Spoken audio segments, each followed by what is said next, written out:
अगर आपका नाम इलेक्शन कमीशन ऑफ इंडिया के स्पेशल इंटेंसिव रिवीजन के थ्रू नहीं आया, आपके सिटीजनशिप का स्टेटस वापस लिया जा सकता है। This is the primary concern of SIR. So as a UPSC aspirant we have to know what is SIR and what is its legal background. तो पहले देख लेते हैं रूटीन रिवीजन क्या होता है।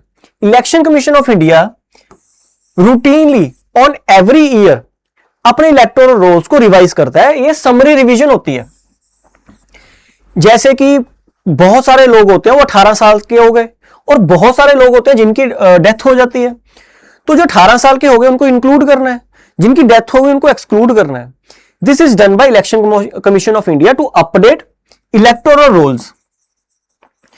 अभी इसमें स्पेसिफिकली होता क्या है कि इसमें कोई आपको डॉक्यूमेंट्री प्रूफ नहीं लगेगा कि जैसे मैं जिंदा हूं तो मुझसे आके election commission of India proof नहीं मांगेगी यार तेरा नाम हम इलेक्टोरल रोल में रखें या ना रखें।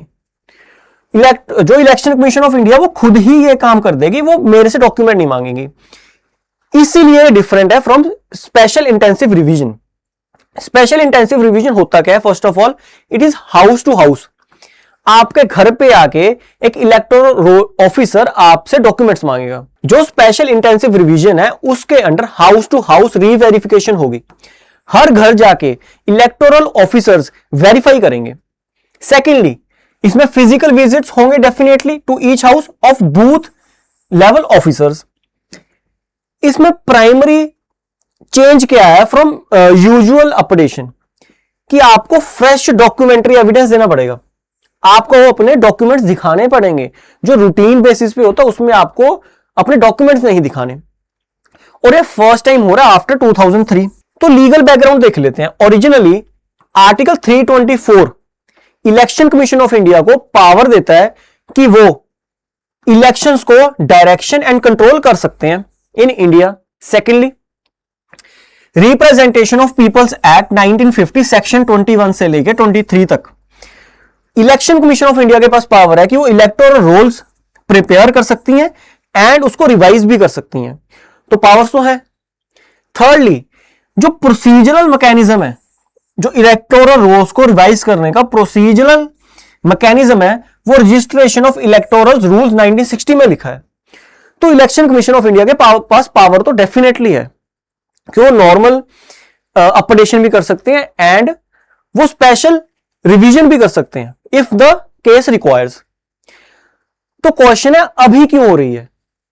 फर्स्ट ऑफ ऑल बहुत सारे एरर्स एक्यूमुलेट हो गए हैं। लास्ट टाइम कब हुई थी? 2003 में।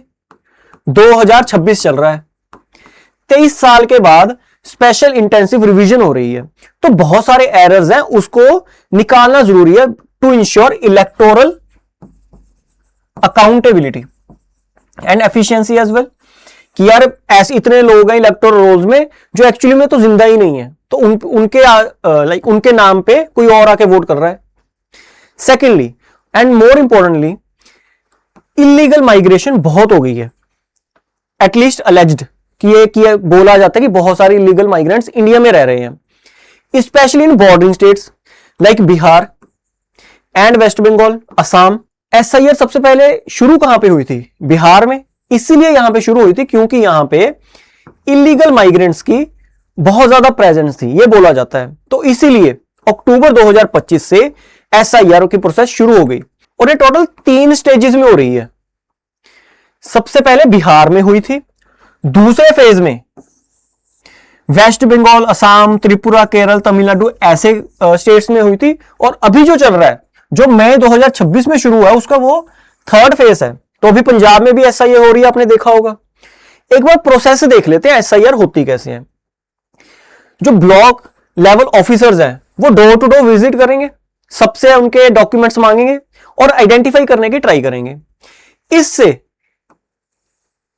एक फॉर्म्स वेरीफाइड एंड करेक्टेड दोनों प्रिपेयर किए जाएंगे।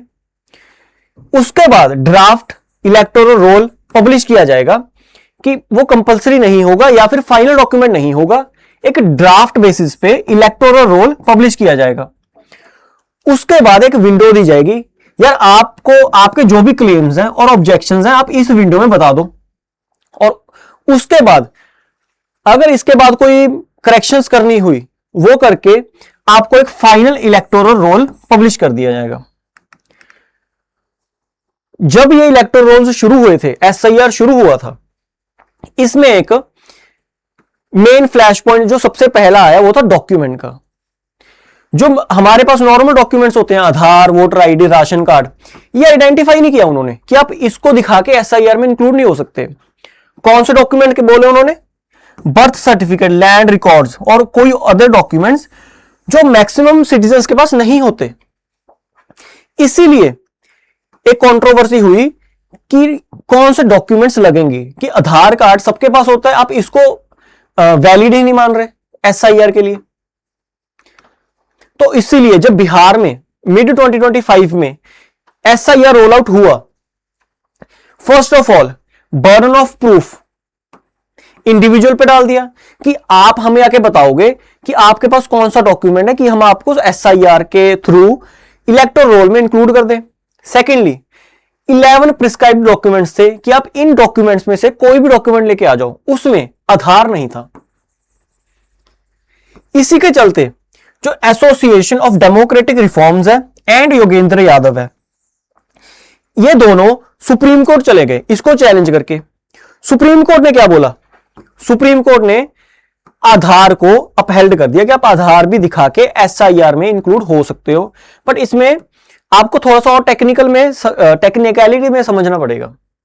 फाइनल वर्डिक्ट देख लेते हैं। एसआईआर पे क्वेश्चन था कि यार इलेक्शन कमीशन ऑफ इंडिया कर भी सकती है, नहीं कर सकती। ये तो पोल्ड हो गया कि इलेक्शन कमीशन ऑफ इंडिया के पास अंडर आर्टिकल 324 एक्सक्लूसिव जुरिस्डिक्शन है कि वो कर सकते हैं।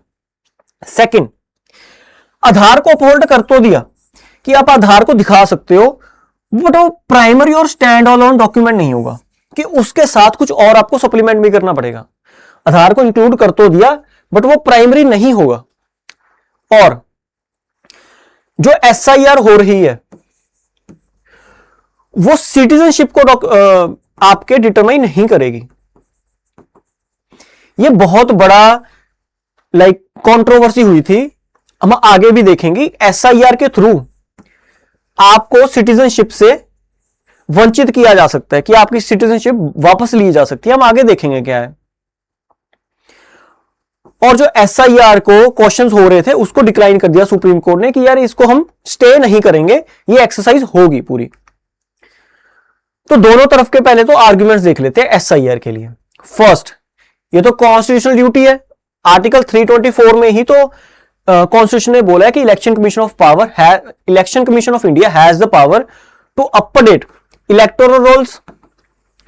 तो इसको हम रोक थोड़ी सकते हैं, तो कॉन्स्टिट्यूशनल ड्यूटी है। सेकंड, सिक्योरिटी रैशनल, अगर आप देखो बांग्लादेश से स्पेशली 1971 और उसके बाद और रिसेंटली जो पॉलिटिकल अपहीवल हुआ है उसके बाद माइग्रेशन बहुत बढ़ गई है, specially in Assam, West Bengal and Bihar. तो जो माइग्रेंट्स हैं ये डेफिनेटली, जो इलीगल माइग्रेंट्स हैं, डेफिनेटली ये सिक्योरिटी थ्रेट है। कितने ही जासूस आते होंगे इसके थ्रू और कितने ही एक्सट्रीमिस्ट लोग आते होंगे इसके थ्रू। थर्ड, जुडिशियल सैंक्शन भी है। रिसेंटली जो एसआईआर के ऊपर सुप्रीम कोर्ट ने वर्डिक्ट दी है, उन्होंने एसआईआर को अपहोल्ड कर दिया है। तो ये तीन है आर्ग्यूमेंट्स फॉर एसआईआर। अब तीन आर्ग्यूमेंट्स अगेंस्ट देख लेते हैं। फर्स्ट, इसको बोलते हैं बैकडोर एनआरसी है। कैसे? एनआरसी क्या होता है? National register for citizen, her citizen का नाम उसमें होगा। बट एसआईआर क्या है? एसआईआर एक इलेक्टोरल रोल को अपडेट करने के लिए एक प्रोसेस है। कौन कौन वोट कर सकता है उसकी एक लिस्ट निकलती है, उसको अपडेट करने के लिए एसआईआर हो रहा है। इसमें कंसर्न्स क्या हैं? अगर आपका नाम एसआईआर में नहीं आया, आपका नाम इलेक्टोरल रोल से बाहर हो जाएगा, आप वोट नहीं कर पाओगे, आपको वोटर आईडी कार्ड नहीं इशू होगा। इससे होगा क्या? कल को जब सिटीजनशिप आपकी डिटरमाइन होगी, वो क्या बोलेंगे कि यार आपके पास तो वोटिंग आईडी नहीं है, आपके पास वो वोटिंग कार्ड ही नहीं है, आपका नाम इलेक्टोरल रोल में भी नहीं है, आप सिटीजन तो हो ही नहीं। तो जो सिटीजनशिप की इंडिया में डेफिनेशन है ना, वो तो फ्लूइड सी है, वो कोई स्टैटिक नहीं है। तो कल को ऐसा हो सकता है कि अगर आपका नाम इलेक्टोरल रोल में नहीं है, आपको सिटीजनशिप भी आपसे ले ली जाए। तो है फर्स्ट सबसे बड़ा कंसर्न है। सेकंड, जो बर्डन ऑफ प्रूफ है वो तो आपने इंडिविजुअल पे डाल दिया, कोई या ट्राइबल एरिया में इंसान कोई रह रहा है, उसके पास आप कैसे एक्सपेक्ट कर रहे हो कि एक सब्सटेंशियल डॉक्यूमेंट होगा जिससे पता लग जाएगा यार ये ना इलेक्टोरल रोल्स का पार्ट था। थर्ड, अगर हम बिहार में जो एसआईआर हुई है उसके डेटा को देखें, 5 to 6% of Bihar electorate was dropped. This is a very high number. 5 से 6% बिहार के इलेक्टोरेट को ड्रॉप कर दिया गया इन एसआईआर। तो this is a very huge number. ये है अगेंस्ट। ऐसे तो बहुत सारे लोग हैं जो वोटिंग से ही, उनका जो वोटिंग राइट है वो यूज नहीं कर पाएंगे। तो हम एक सेंट्रल टेंशन समझते हैं कि इलेक्टोरल रोल को लोग सिटीजनशिप के साथ क्यों लिंक कर रहे हैं। फर्स्ट, अगर हम सिटीजनशिप को इस एंड में मान लें, एक लाइन है, सिटीजनशिप इस एंड पे है और इलेक्टोरल रोल इस एंड पे है, तो यह बोला जाता है कि एसआईआर ना इसके मिडल पे है। कैसे? सिटीजनशिप इंडिया में कोई डेफिनेशन नहीं है कि यार आपके पास ये डॉक्यूमेंट है तो आप सिटीजन हो, तो फ्लूइड है। ऐसा नहीं है कि सबके पास एक डॉक्यूमेंट है, सबके पास एक कार्ड है। Case to case basis government decide करती है कौन सिटीजन है कौन नहीं है। जैसे असम में एनआरसी हुई थी, citizenship is decided by citizenship act. On the other hand, अगर हम इलेक्टोरल रोल को देखें, यह रिप्रेजेंटेशन ऑफ पीपल्स एक्ट के थ्रू होता है। इससे डिसाइड होता है कौन वोट करेगा। अभी अगर हमारी सिटीजनशिप ही फ्लूइड है, ये case to case basis decide होगी, तो जब ये डिसाइड की जाएगी तो क्या गारंटी है कि इलेक्टोरल रोल्स को नहीं देखा जाएगा? क्या पता सिटीजनशिप को डिसाइड करते हुए अगर मान लो कल को मध्य प्रदेश में, महाराष्ट्र में, केरला में एनआरसी होगी, उन्होंने बोला यार जो जिसका नाम इलेक्टोरल रोल में नहीं है ना वो तो डेफिनेटली सिटीजन नहीं है। क्यों? क्योंकि सिटीजन्स के ही पास तो वोटिंग का राइट है। अगर कल को ये हो गया जस्ट बिकॉज आपका एसआईआर जब हो रहा था उसमें आपका नाम नहीं आया, आपको सिटीजनशिप से भी बाहर निकाल दिया जाएगा, आपको डिनाई कर दिया जाएगा as a citizen of India. तो एसआईआर इसीलिए इसके मिडिल में बोला जाता है। अगर आपका नाम इलेक्टोरल रोल में नहीं है, ये दिस इज अ पॉसिबिलिटी आपको शायद सिटीजन भी ना डिक्लेयर किया जाए। तो एक क्वेश्चन देख लेते हैं एसआईआर पे। ये प्रीलिम्स का है, प्रीलिम्स का क्वेश्चन बनाया है। Election commission derives its power to order SIR from article 324 of the constitution read with section 21(3) of the representation of people act 1950। First statement है ये। The Supreme Court has held that Aadhaar is conclusive proof of Indian citizenship for the purpose of inclusion in the electoral roll.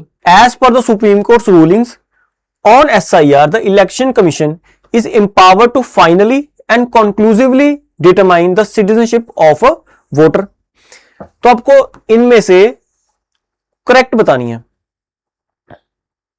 देखो first correct है, ये दोनों गलत है। ये तो हमने देखा ही था, article 324 and representation of people act वाला। Aadhaar card is not a conclusive proof, ये प्राइमरी डॉक्यूमेंट नहीं है। और थर्ड, सुप्रीम कोर्ट ने ये बोल दिया है कि जस्ट बिकॉज आपका नाम इलेक्टोरल रोल में नहीं आया, which is done by election commission of India, इससे आपकी सिटीजनशिप पे कोई डिफरेंस नहीं आ रहा। क्योंकि सिटीजनशिप एंड इलेक्टोरल रोल दो अलग अलग चीजें हैं। Electoral roll election commission prepare करता है एंड सिटीजनशिप डिसाइड करती है गवर्नमेंट। एक मेंस का क्वेश्चन देख लेते हैं। The special intensive revision of electoral rolls illustrates the tension between election commission's constitutional duty to ensure free and fair elections and the citizen's right against arbitrary exclusion from the electoral roll. Critically examine this statement in the light of constitutional and legal basis of SIR and recent judicial pronouncement. ये दोनों तो देख लिए हमने, तो इनको use करके आपने आंसर देना है कि how SIR is a tension between जो इलेक्शन कमीशन की पावर है, जो उनकी ड्यूटी है कि जो इलेक्टोरल रोल्स वो अपडेट कर सकते हैं to ensure free and fair elections, वो कैसे टेंशन में आ रही है? सिटीजन का right against arbitrary exclusion from the electoral roll, कि आपके पास राइट टू वोट तो डेफिनेटली है, even though it is not a fundamental right, but आपके पास लीगल राइट तो है, राइट टू वोट। आप सिटीजन हो, आपको वोट तो करने को मिलेगा ही। तो आप ये आंसर ट्राई कर सकते हो।